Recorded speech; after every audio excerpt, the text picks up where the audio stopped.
my friends, welcome back to another video with your girl Syndee. Winter's here. Happy 2021. The millennium has turned 21. That means she's legal to turn all the way up. We've got some really great fun things coming at you for 2021 right here on Syndee Winters TV. And this week's segment is called Artistic License. I want to share with you some of my friends from the Broadway community who have used their talents, their skills, their transferable skills, who have pivoted, shifted, moved, rearranged their lives, and dove into another passion. So I want to share with you my friend Dionne Figgins, owner and operator of Couture du Jour, right here in New York City, in the heart of Midtown, right in the theater district, where she's still open. And you guys can check her out at Couture du Jour NYC.com. And let's go see what she has in her shop.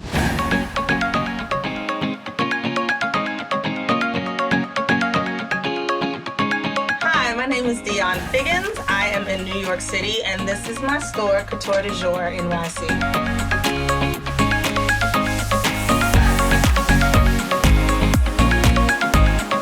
It is located in Midtown, Hell's Kitchen, 44th, between 8th and 9th. I grew up in DC. I actually was born in Memphis, Tennessee. And I started dancing when I was like 6 years old at the Jones Haywood School of Ballet. That was my passion. I loved to dance as a kid. I loved DC, Chocolate City. That's when it was still Chocolate City. I was trained in the classical ballet. But unlike a lot of my peers, all of my teachers were Black, and I was trained in an all-Black institution. And I think that that really changed the trajectory of my career. It wasn't until later that I really questioned whether or not I was able to be a ballet dancer, because everyone looked like me. All of my teachers looked like me.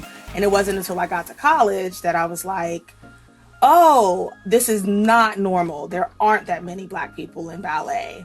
And so it gave me confidence to go into those rooms where I was the only one, knowing that I actually belonged in those spaces. And so that has been an overarching theme over my whole career, this feeling of I belong here. And I've always had that instilled in me from my instructors and my teachers and my parents. And so now as an adult, I can walk into rooms and not feel like I need to change who I am. I can be my authentic self. I got into college as a dance major, and I got a scholarship to go to Couture. I was one of the only Black students in the program, which my professors made sure to make note of on a regular basis.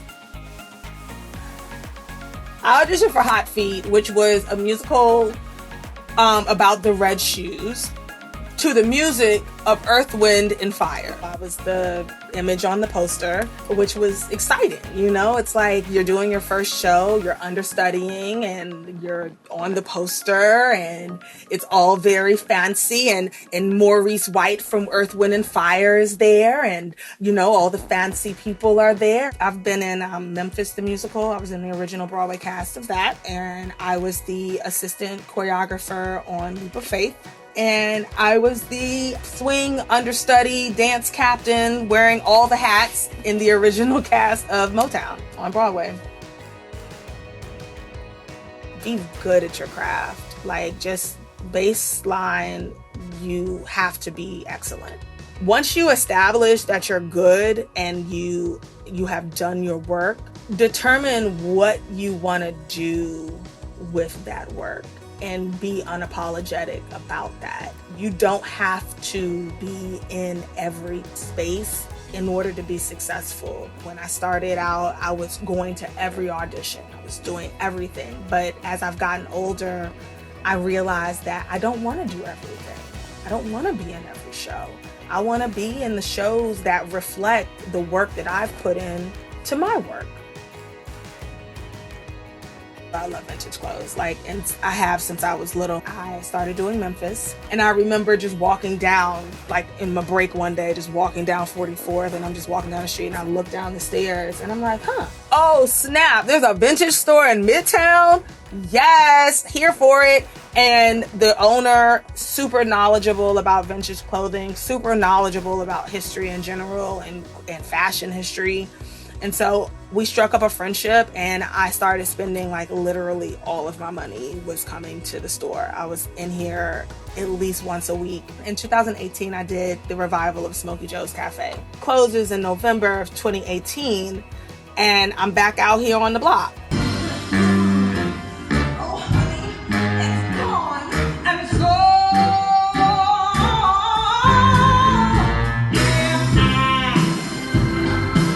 The costume department in the theater is my second favorite department. I have, some basic skills.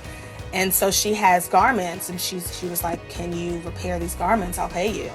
And so that was kind of the first job that I had with her. My mother made me go to seamstress classes when I was small. I had to learn how to sew. Those transferable skills that I learned when I was 10 now are coming into play as an adult. So I've still done projects. In fact, when COVID hit, I was doing a show in Florida, in Miami, in a leading part. I was able to have an employee who worked the store for me and reported back to me. And so I was able to keep the two things going. When I took over the store, that's what I envisioned.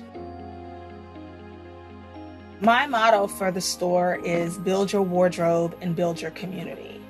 The goal that I have for this space is to connect people in the community to one another, to do cross-promotional events with different entrepreneurs and different business owners. And I want this to be a space where people are feeling like they're connected into the community. My mother's masks are in here. I have my cousin who's a Broadway performer. She makes hats and knits, socks, and she has knitwear. People who sew. People who do massage therapy, I want to be able to connect this community together. Wow. Dionne Figgins, you are an inspiration. Thank you so much for letting me into your space, into your beautiful shop. If you want to know more about Couture du Jour and Dionne Figgins, go ahead and head over to CoutureDuJourNYC.com.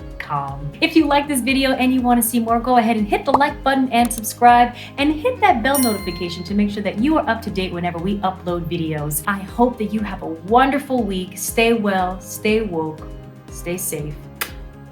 Peace.